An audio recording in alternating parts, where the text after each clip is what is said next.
We are entrusting the day and the endeavor to the Lord. Let's go.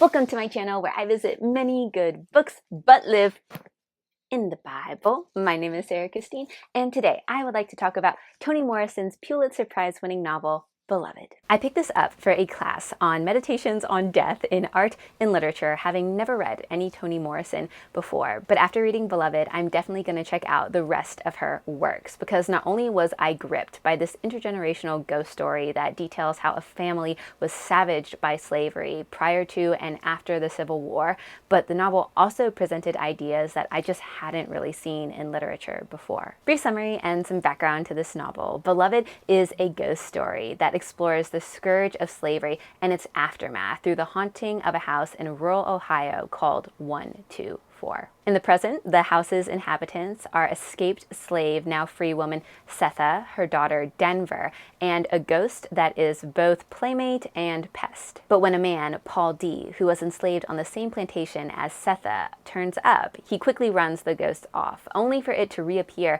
as a girl, Beloved, whose incarnation resurrects long-held secrets of 124's residents. In writing Beloved, Toni Morrison was inspired by the disturbing and heartbreaking true story of runaway and eventually recaptured slave Margaret Garner, which Morrison learned about when she was editing The Black Book, a collage-like history of the African-American experience in the United States. In Setha, Beloved's protagonist, Morrison reimagines Margaret's story with a haunting twist and cautions that the scars we gain and the scars we give all have to be reckoned with. Now, Beloved isn't the sort of story that you enjoy, in my opinion, but it is the sort of story that broadens and deepens your moral imagination, and I really recommend it for that reason. Additionally, there was just so much deft integration of subtle and hard realities of being human that I think most everyone has experienced. And today, what I'd like to talk about in greater depth are the three that really resonated with me. Number one is our aversion to Emotionfall and our need for someone to bear our unbearable. Number two is the fact that a person can be both a victim and a victimizer. And number three, that there comes a point where retribution must cease. First up, our aversion to Emotionfall and our need for someone to bear our unbearable. Within the first chapter of Beloved, Paul D., a figure from Setha's unhappy past, comes on the scene. He was enslaved on the same plantation as Setha, a place ironically called Sweet Home, and was one of the Sweet Home men, another of whom was Setha's long-missing and presumed dead husband, Hallie. Now, within pages of Paul D. walking through the door of the 124, it is clear that there are vibes between him and Setha, despite the fact that they have not seen each other since the day that all the Sweet Home slaves tried to escape. As they're talking, Setha references a tree that's growing on her back, and when Paul D.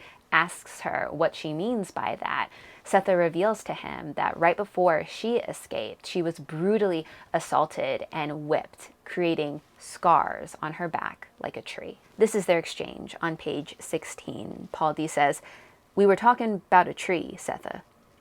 After I left you, those boys came in there and took my milk. That's what they came in there for.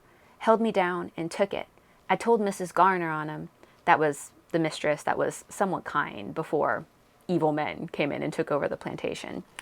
"She had a lump and couldn't speak, but her eyes rolled out tears. Them boys found out I told on 'em. School teacher, think absolute evil, made one open up my back, and when it closed, it made a tree. It grows there still.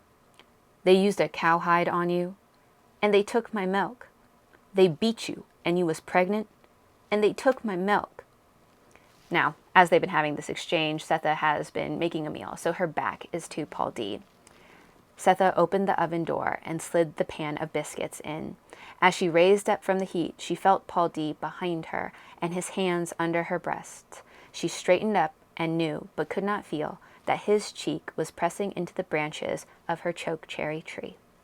Not even trying, he had become the kind of man who could walk into a house and make the women cry, because with him, in his presence, they could. With Paul D.'s hands supporting her and his cheek pressed to her brutalized back, Setha wonders whether it would be all right to pause now and feel all that she's endured, rather than to just keep pushing it down. On page 18, Setha thinks to herself, would there be a little space, she wondered, a little time, some way to hold off eventfulness, to push busyness into the corners of the room and just stand there a minute or two, naked from shoulder blade to waist, relieved of the weight of her breasts, smelling the stolen milk again and the pleasure of baking bread. Maybe this one time she could stop dead still in the middle of cooking a meal, not even leave the stove, and feel the hurt her back ought to. Trust things and remember things, because the last of the sweet home men was there to catch her if she sank. A little later, on page 38, Setha wonders very simply to herself, would it be all right? Would it be all right to go ahead and feel? Go ahead and count on something. Both feeling and counting on things for Setha are novelties, because hitherto her life has been defined by two choices, fight or flight. And as she tells Paul D on page 15, flight is now out. She says, I got a tree on my back and a haint in my house and nothing in between but the daughter I am holding in my arms. No more running from nothing. I will never run from another thing on this earth. Meaning that for her, for a very long time, the only option has been to fight. That is how Setha has survived. And when you always have to be ready to fight, your feelings get cauterized. That's because you can't risk feeling much, if anything at all, because the weight of those emotions might make you fall, something that would probably be fatal in a fight. So you can't risk feeling if you want to survive. This reality was powerfully expressed in the autobiography of Melba Pattillo Beals, one of the Little Rock Nine, a book aptly titled Warriors Don't Cry. Facing bullying, harassment, threats of violence, and even death, Melba and the other students who were the tip of the spear for integration conceived of going to school as a military op. And for them, it didn't matter what happened. You didn't cry and you didn't stop. On page 128, this is what Melba recounts. A new voice in my head spoke to me with military-like discipline. Discover ink sprayed on the contents of your locker? Don't fret about it. Deal with it. Get another locker assigned. Find new books. Get going. Don't waste time brooding or taking the hurt so deep inside. Kicked in the shin, tripped on the marble floor, assess the damage, and do whatever is necessary to remain mobile. Move out. Warriors keep moving. They don't stop to lick their wounds or cry. That is very much Setha's life until Paul D arrives. But with him now at 124, Setha finally has someone who can bear the burden of her unbearable past with her. On page 99, Setha even thinks outright, her story was bearable because it was his as well. I'll be so honest, when I read those scenes where Setha was wondering to herself whether it would be all right to go ahead and feel, those felt a little bit too pointed at me, because even though I have not experienced anything remotely like what Setha has endured, I am also very much the type to put off feeling feelings if they are the type of feelings that will cause what I'm calling emotion fall, feelings that will make you think or stop. Largely, this is because, as someone who until very recently primarily saw myself as a fighter, as more specifically a 2 Timothy 2, 3-4 soldier in the army of the Lord, I believed that feeling those feelings that cause emotion fall would hinder my ability to execute the mission of being a good witness for Jesus. It was not until November, this November, that I was made to understand by a series of circumstances and by a spiritual mentor who recommended I read a book with the subtitle, It is Impossible to be Spiritually Mature While Remaining Emotionally Immature,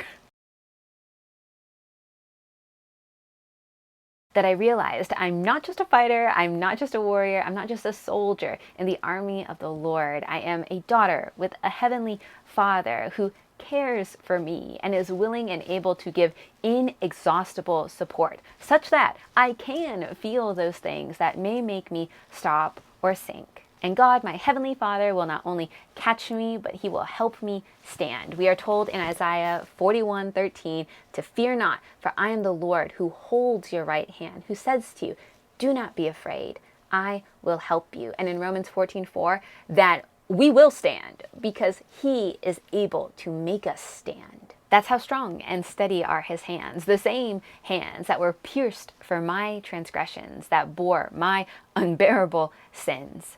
Raise me up again Conversely, Setha eventually discovers that Paul D's support comes with limits. Paul D will bear what happened to Setha, but unlike Jesus, he will not bear what she did. The moment Setha admits her own darkest deed, Paul D up and leaves. Which brings me to hard reality number 2.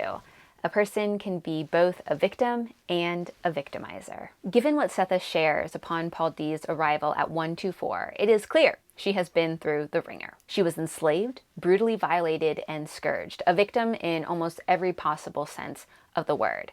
However, as Paul D eventually learns, Setha wasn't only a victim. She's also a murderer. And while Setha was quite forthcoming about what happened to her, she shares it with Paul D within an hour of him walking through the door, she is much less forthcoming about what she did to her daughter. In fact, Paul D doesn't even initially hear it from Setha. He learns from one of her neighbors that 20 years prior, a month after Setha, a heavily pregnant Setha, had escaped from Sweet Home with her 3 young kids, she was discovered by the evil school teacher and his 2 nephews, the men who had assaulted her. And seeing those men, Setha just lost it. She ran into a woodshed with her children and began killing them. Her 2 sons survived, as did Denver, the daughter she birthed there and then on the woodshed floor because people came in after her and stopped her. But Setha succeeded in killing her first daughter. When Paul D asks Setha about what he's heard and it's confirmed, he is understandably disturbed. But what troubles him even more than what Setha did is her strong defense of her actions. According to Setha, she loved her children, and that's why she did what she did, because death at her hands was better than the alternative. On page 200, Setha says, "If I hadn't killed her, she would have died, and that is something I could not bear to happen to her." On page 164, when Paul D is initially confronting her, this is what Setha says. "I stopped him," him being the school teacher, Setha said, staring at the place where the fence used to be. "I took and put my babies where they'd be safe." The roaring in Paul D's head did not prevent him from hearing the pat she gave to the last word, and it occurred to him that what she wanted for her children was exactly what was missing in 124, safety. "Your love is too thick," Paul D said. "Too thick," Setha said. "Love is or it ain't. Thin love ain't love at all." "Yeah, it didn't work, did it?" "Did it work?" Paul D asked. "It worked," Setha said. "How?" "Your boy's gone, you don't know where. 1 girl dead, the other won't leave the yard. How did it work?" "They ain't at Sweet Home. School teacher ain't got 'em." "Maybe there's worse." "It ain't my job to know what's worse. It's my job to know what is and to keep them away from what I know is terrible. I did that. What you did was wrong, Setha." "I should have gone back there, taken my babies back there?" "There could have been a way. Some other way." "What way?" "You got 2 feet, Setha, not 4, he said. And right then, a forest sprang up between them, trackless and quiet. Paul D exits shortly after that, leaving Setha at 124 with her daughters, Denver and Beloved. Denver, the daughter that survived Setha's killing frenzy, and Beloved, the one whose throat Setha slit, who has now been reincarnated and is, frankly, pretty miffed. Indeed, in Beloved, we have the victimizer recapitulated. Because though Setha thought for sure that Beloved would understand why she killed her, Beloved is not so understanding. In fact, shortly after Beloved appears, she tries to strangle Setha, a neck for a neck. Beloved doesn't go through with it though, and from then on she leaves off Setha's neck.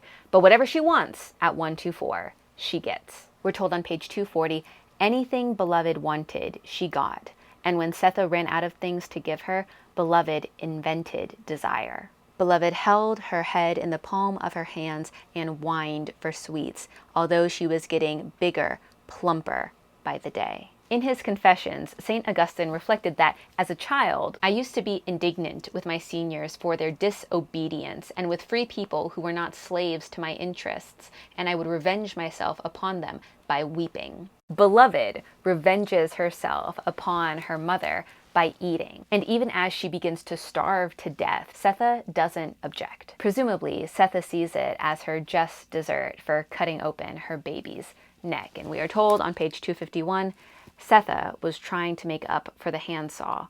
beloved was making her pay for it. In this, we see an attempt by the living to make amends to the dead. And if you want more ideas about what the living may owe the dead, I did a full review of Hamlet a couple weeks ago where I talk about what do we owe the dead as seen in Hamlet. But in Setha's case, she is giving flesh for flesh, but in so doing, she is also enabling and indulging a Charybdis who it seems will never be content. In that respect, Beloved is very much a cautionary tale, and had the community not staged an intervention, it is very likely that Setha's expiration would have preceded her expiation. Fortunately for Setha, her daughter Denver sees what is happening to her mother at the hands of her ghoulish sister, and she goes for help, prompting neighbors who had long turned their back on Setha and 124 to say, "Okay, mostly ghostly, your neck may have had it rough, but enough is enough." Which brings me to hard reality number 3.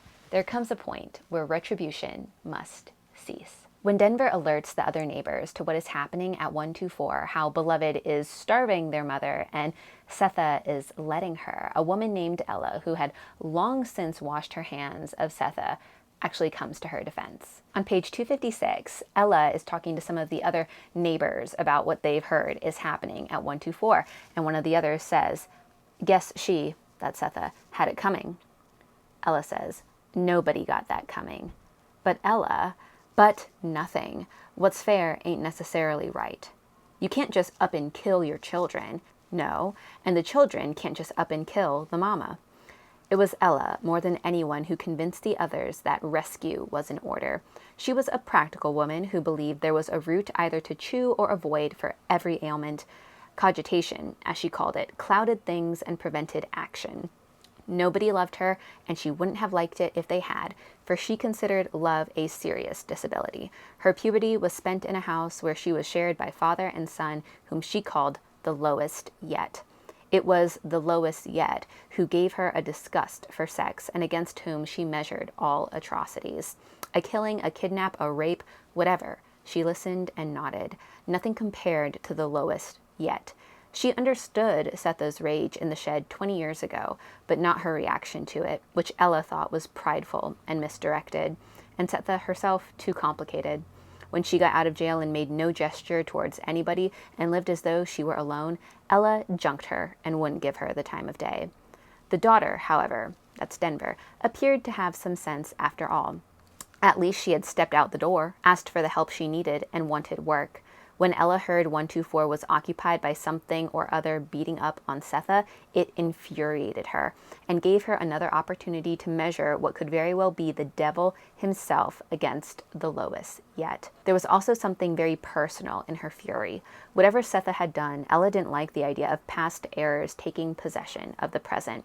Setha's crime was staggering, and her pride outstripped even that, but she could not countenance the possibility of sin moving on in the house, unleashed and sassy. Daily life took as much as she had. The future was sunset, the past something to leave behind, and if it didn't stay behind, well, you might have to stomp it out. Slave life, freed life, every day was a test and a trial. Nothing could be counted on in a world where even when you were a solution, you were a problem. Sufficient unto the day is the evil thereof, and nobody needed more. Nobody needed a grown-up evil sitting at the table with a grudge. Yeah, had it not been for the group of women that Ella bands together as kick-butt singing Ghostbusters, Beloved would not have budged. She was a grown-up evil with a grudge who wanted seemingly endless pounds of flesh, even if that meant Setha, her mother, ended up dead. To tell the truth, as I was reading the third and final section of Beloved that details Setha's starvation at the hands of an increasingly plump Beloved, I kept thinking of that song from Hamilton, where at one point Angelica says, "I will never be satisfied." I will never be satisfied. Beloved would never have been satisfied. No matter what Setha did, Beloved would never have pardoned her for the handsaw or what happened in the woodshed. And as I was thinking about that, I realized it is actually very human to never be satisfied, to never pardon, to never relent when you have someone else at your mercy. In fact, King David in 2 Samuel 24 alludes to humanity's mercilessness because David is presented with 3 choices for a national consequence because of his disobedience. And he's told that Israel can either endure famine, defeat by their enemies, or divine plague. And David opts for the plague, saying in verse 14, I am in very great distress, but let me fall into the Lord's hands, for his mercies are great, but let me never fall into human hands. Just after that, the plague descends on Israel, and 70,000 are slain. But when the angel of the Lord stretches out his hand to destroy Jerusalem, we are told in verse 16 that the Lord relented and said, enough, that's enough. Withdraw your hand. And that is not an isolated occurrence where God relents. We are told in Habakkuk 3:2 that even in wrath, God remembers mercy. Unlike human beings, God says enough. He relents. And that's just under the old covenant. Under the new, we have even better news, which is that Jesus took all the wrath of God that we deserved upon himself on the cross, so that mercy alone is what is left towards anyone who receives and believes in God's Son. A hymn that I love, called Before the Throne of God Above, puts it beautifully, saying, because the sinless Savior died, my sinful soul is counted free, for God the just is satisfied to look on him and pardon me. All that said, if you find yourself, like Setha, afraid to feel with a burden you cannot bear, confronted by the fact that the bad you've endured does not excuse the bad you've done, and called to account by those who are merciless, I pray that you come to Jesus, who offers us not only succor and strength, but also, as John 1:16 tells us, grace upon grace. Thank you so much for joining me today. I hope that this was edifying, encouraging, and entertaining, and I hope you will continue to join me as I visit many good books, but live in the Bible.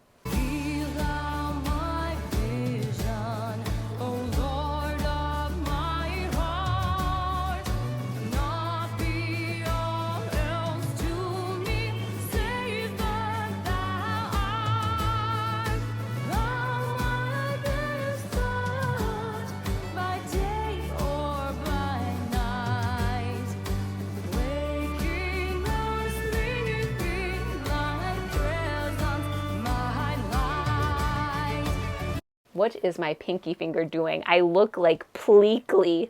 I just had a thought that the red light is a very beloved vibe. What do you, oh, that's bright. My goodness.